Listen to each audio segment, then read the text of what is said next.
Lusog na langit, malinis na dagat, nagtutubo ang mga puno't halaman, nagtataas ang mga kabundukan. Halina't alagaan ang kalikasan. Hawak natin ang mundong ito, kaya ingatan natin ito.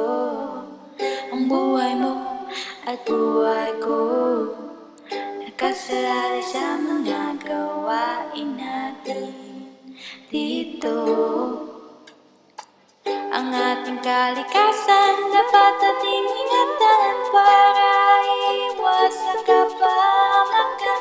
Mahalin ang kalikasan at tayo rin magbago.